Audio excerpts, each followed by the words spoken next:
मौर्य साहब, ये जो आज आपने पोस्टर पर लिखी हुई वर्चुअल रैली की थी जिसमें इतने सारे लोग आए हुए थे और आप भी मंच पर बिना मास्क के घूम रहे थे, क्या ये चुनाव आयोग के जो नियम है उसकी अवमानना नहीं थी और लोगों को कोरोना के खतरे में डालना नहीं था?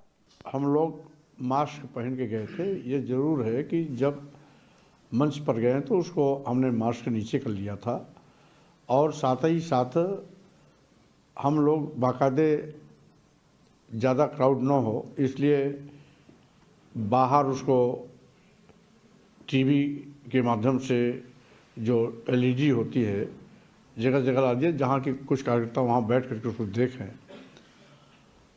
और स्वाभाविक रूप से ये कुछ हमारे विधायकों का, कुछ मंत्रियों का आज समाजवादी पार्टी में सम्मिलित होना था और मंशा यही था और निर्देश भी यही था कि सभी प्रोटोकॉल, कोरोना के प्रोटोकॉल का पालन भी करेंगे और मास्क भी पहनेंगे। अब आपको बताऊं कि माला पहनाने के चक्कर में मेरा मास्क गिर गया था। जब गिर गया तो मैंने उसको उठा के लगाया नहीं दोबारा। तो इस तरीके से मंशा ये नहीं थी कोरोना प्रोटोकॉल को तोड़ा जाए। मुझे तो आपकी भी चिंता हो रही है। आप देश के इतने बड़े नेता हैं और 60 साल के आसपास आपकी भी उम्र है। आप कह रहे हैं मास्क गिर गया तो मैंने दोबारा उठाया नहीं। सोचिए आपको कुछ हो जाता या अभी हो गया हो, क्या पता कोरोना अंदर घुस गया हो, आपको पता ही नहीं है, कितने और लोगों में घुस गया हो। ये सब चिंता की बात है ना? नहीं, सर, आपका कहना अपनी जगह सही है, लेकिन गिरा हुआ मास्क भी उठा के लगाना वो भी तो खतरे से खाली नहीं है। नहीं सर, हम तो फोटो देख रहे हैं, उसमें आपने मास्क जो है कान में पहना हुआ है और उसको दाढ़ी के नीचे कर लिया है। अरे आपकी फोटो मास्क में भी आती तो बहुत प्रभावशाली आप दिखते, उसमें चेहरा दिखाने की जरूरत ही नहीं थी। नहीं, वो तो मैं कर लिया था। हमको जब मंच पर बोलने जाना था तो उसको मैंने कर लिया था, क्योंकि बोलते वक्त वहाँ भीड़ नहीं रहती। बोलते वक्त मैं अकेला रहता हूँ तो उस समय मास्क को मैं नीचे कर लेता हूँ, प्रायः कर लेता हूँ। पर सर ये सब कोरोना नहीं समझेगा ना सर। चुनाव आयोग ने यही सब तो रोकना था, आपने पहले ही दिन धज्जियां उड़ा दी। नहीं, मैंने पूरी कोशिश की कोरोना प्रोटोकॉल को फॉलो करने के लिए। अच्छा सर, आपने कहा कि हमने लोगों से भी और कार्यकर्ताओं से भी कहा था कि ऐसा प्रोटोकॉल फॉलो करना है।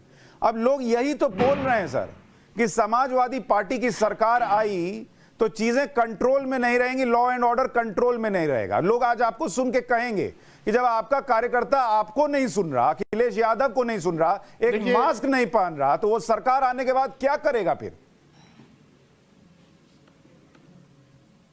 नहीं, प्रायः देखा जाता है कि ऐसा अमूमन, जैसा कि प्रायः कार्यकर्ता प्रोटोकॉल वो क्या नाम मास्क पहने भी थे, अखिलेश जी पहने थे, मैं स्वयं पहना था और भी तमाम मंच पर बैठे हुए नेता पहने थे। लेकिन हाँ, ये जरूर है कि कुछ ऐसे भी लोग थे जो मास्क नहीं पहने थे। अच्छा मौर्य साहब, एक बात ये भी बताइए कि आप अब समाजवादी पार्टी में हैं और अभी एक आपका बड़ा इंटरव्यू भी वायरल हो रहा है जो हफ्ते भर 8 दिन का पुराना है, जिसमें आप जो है वो तब आप बीजेपी में थे और किसान मोर्चा और अति पिछड़ों को समझाने गए थे कि बीजेपी और योगी सरकार और मोदी सरकार ने कितना उनके लिए काम किया है। और वो वीडियो घूम रहा है जिसमें आप कह रहे हैं कि मैं समझा के आया हूं कि इन लोगों ने बहुत काम किया है।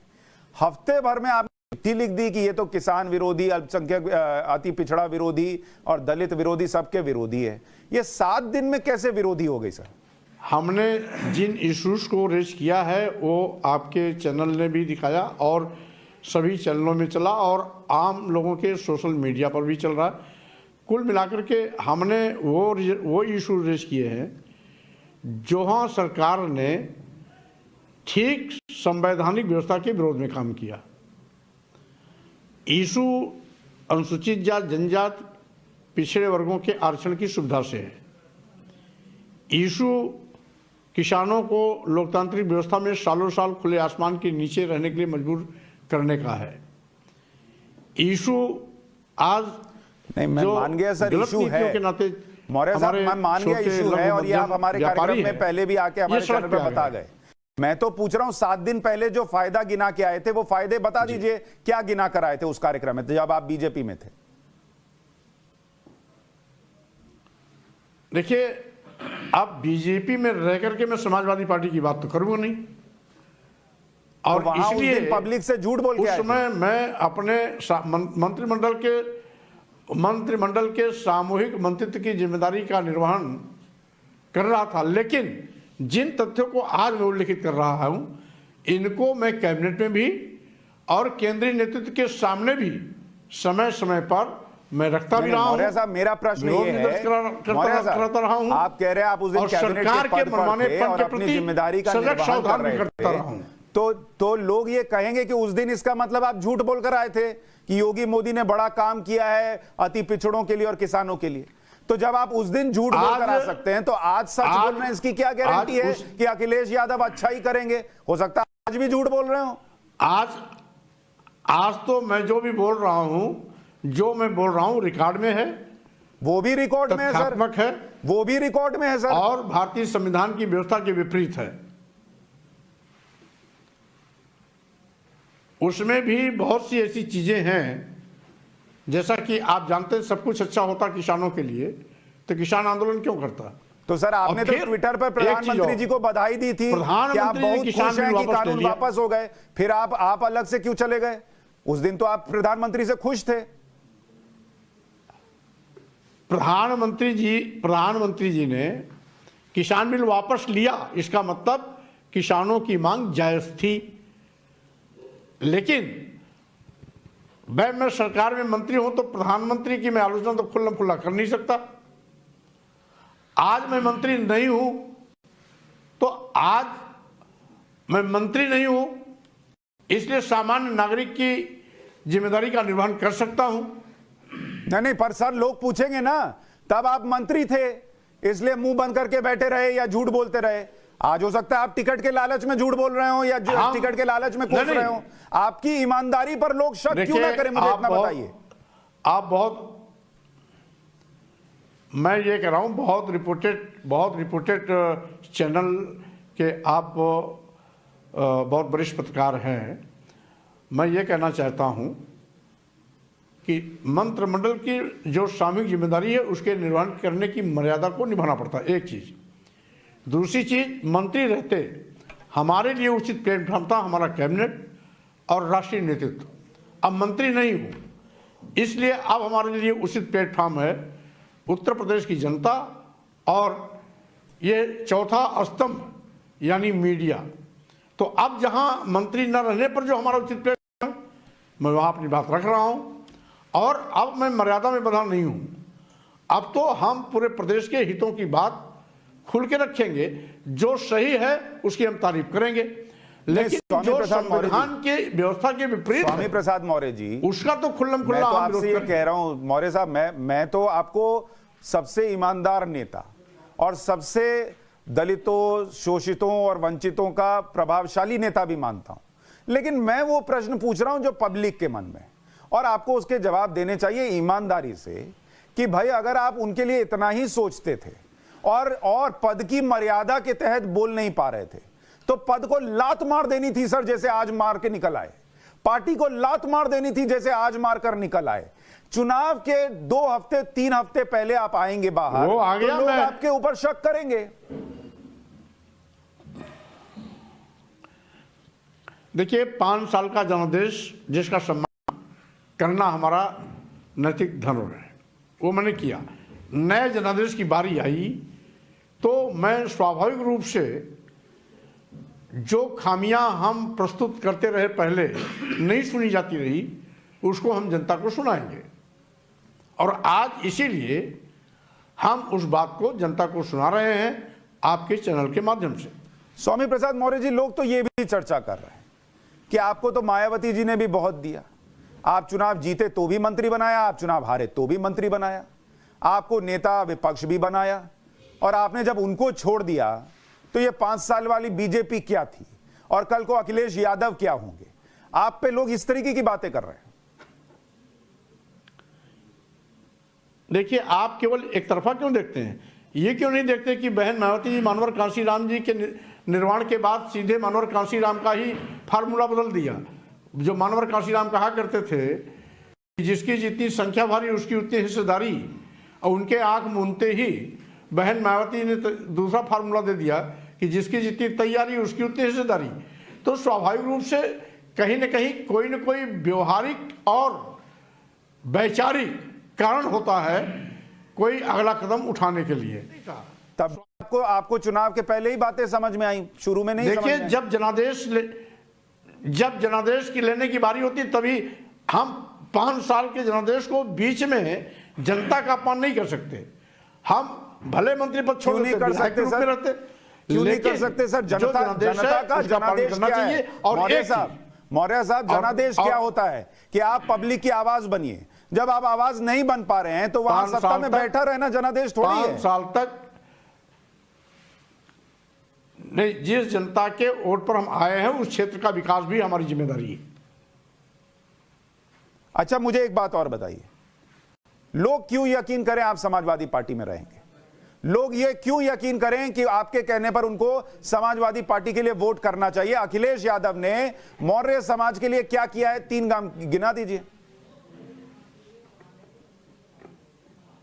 हम कह रहे हैं कोई किसी भी समाज के लिए नहीं किया है। हम संवैधानिक अधिकारों की रक्षा के लिए, सरकार के मनमानापन के खिलाफ, झूठे वादों के खिलाफ जब इन्होंने नारा दिया सबका साथ, सबका विकास, सबका विश्वास, सबका प्रयास, तो अगर ये नारा है तो अनुसूचित जाति, जनजाति, पिछड़े वर्गों के आरक्षण आप खुद कह रहे हैं तो सर, अभी आपका जवाब का पाप क्यों कर रहे हैं? मैंने पूछा अखिलेश यादव ने मौर्य समाज के लिए क्या किया, आपने कहा कुछ नहीं किया, लेकिन आप बीजेपी के खिलाफ हैं इसलिए उनके साथ जा रहे हैं। भाई आपका समाज क्यों चला जाए? वो देखेगा अखिलेश यादव ने नहीं किया, नहीं जाएगा। आज तो 10 मार्च 2022 बताएगा कौन कहां जाता है और कौन कहां नहीं जाता। अरे सर, मैं कह रहा हूं मेरा नाम कर लीजिए सर, नहीं करेंगे मौर्य साहब, जिसका निर्णय मौर्य साहब मेरा नाम कर लीजिए, सुशांत मौर्य। अब मुझे बताइए कि आप चले गए समाजवादी पार्टी के साथ, जिसके लिए खुद कह रहे हैं कि उसने कुछ नहीं किया मौर्य समाज के लिए, मुझे क्यों समाजवादी पार्टी को वोट करना चाहिए बताइए? भाई हम आपको पहले भी कह रहे हैं, हम एक जाति, एक व्यक्ति के काम कराने के लिए नहीं जा रहे हैं। हम तो पूरे दलित और पिछड़ों की लड़ाई लड़ते रहे और उनके हितों के लिए जब जब जहां आवश्यकता होगी हम खड़े दिखाई पड़ेंगे। अच्छा, ये भी बताइए सर, कुछ लोग कह रहे हैं कि आप जो है वो आ गए समाजवादी पार्टी के साथ, बेटी आपकी आज भी बीजेपी के साथ है, वोटर कंफ्यूज्ड है किधर जाना है, बीजेपी के साथ जाना है या सपा के साथ जाना है, पिताजी के साथ जाना है, बेटी के साथ जाना है? मतदाता नेता से भी ज्यादा चतुर होता है और आज मतदान कहां करना है वो हमसे भी बेहतर समझता है। इसलिए मतदाता के फिराक में तो पढ़ने की आवश्यकता नहीं, वो हमसे ज्यादा बुद्धिमान है और वही हमको बताता है कहां रहना है, कहां नहीं रहना है। अच्छा, एक आखिरी चीज बता दीजिए सर, और मतदाता भी हमें आगाह भी करता है कि आपको अगला निर्णय ये लेना है। सर ये बता दीजिए आखिर में जाते जाते कि आप सपा में हैं, बेटी आपकी बीजेपी में है, बेटे आपके किससे चुनाव लड़ेंगे? उनको ऊंचाहार से टिकट मिलेगा सपा का? क्योंकि वहां कहा जा रहा है सपा का एक कैंडिडेट पहले से है, मनोज कोई पांडे आवश्यक जी, नहीं वो कह रहे हैं मैं ही लड़ूंगा। कोई आवश्यक नहीं कि बेटी बेटा चुनाव लड़े ही। पहले मैं कह रहा हूं कि बेटी बेटा चुनाव लड़े, ये आवश्यक नहीं है। हमारे प्रयास जब लाखों लाख का जनाधार पूरे प्रदेश में है, दलितों और पिछड़ों का एक बहुत लंबा चौड़ा जमावड़ा है, तो हम एक बेटी और बेटे के चक्कर में हम छोटी राजनीति करेंगे? जो बड़ी राजनीति पहले से करता आ रहा है, बेटी बेटा तो कल आए हैं। हम 1980 से प्रदेश की राजनीति में है। मौर्य साहब, 32 साल का समय बीत गया है।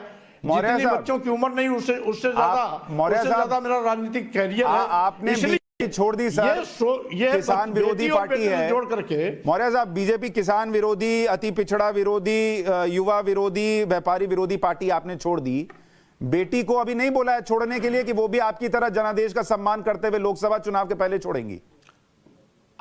अभी जो भी विधायक छोड़ के आए हैं, हमने इनको भी नहीं कहा छोड़ने के लिए। ये जो भी छोड़ रहे हैं स्वतः छोड़ रहे हैं। एक चीज, दूसरी चीज, अभी छोड़ने वालों का अंतिम सूची नहीं है, यह लगातार प्रक्रिया चलती रहेगी।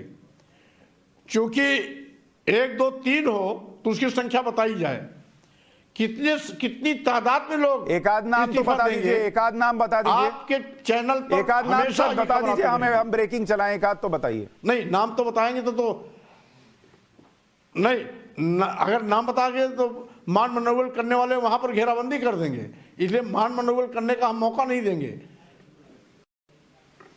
अच्छा, लास्ट में जाते जाते एक और चीज बता दीजिए। आपने एक बार कहा था कि लोग जो हैं वो 3 तलाक देकर पत्नी को छोड़ देते हैं, अपनी हवस पूरी कर लेते हैं, इस तरीके का कुछ बयान था। अब आप समाजवादी पार्टी के साथ हैं, उनका बड़ा वोट बैंक मुसलमान है, आप इस पर कायम हैं, इस बयान पर?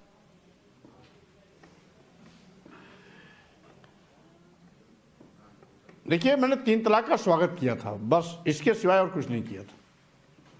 नहीं, बयान तो है सर आपका, यही वाला है।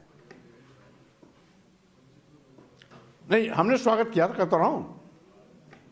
तो आज अब ये समाजवादी पार्टी के मंच पे खड़े होकर बोलेंगे कि 3 तलाक वाली महिलाएं जो हैं वो बीजेपी को वोट कर दें, वो तो मोदी जी ने ही किया। अब भाई देखो, जो सही चीज हमने तो कहा कि जो सही होगा सही कहेंगे। ठीक है सर, बहुत बहुत सामाजिक न्याय धन्यवाद। के नजरिए से वो अच्छा कदम था। बहुत बहुत धन्यवाद सर, आप जुड़े, और अब से मास्क लगा के चलिए सर, अपना ध्यान रखिए, बहुत शुभकामनाएं आपको। ओके, बहुत बहुत धन्यवाद।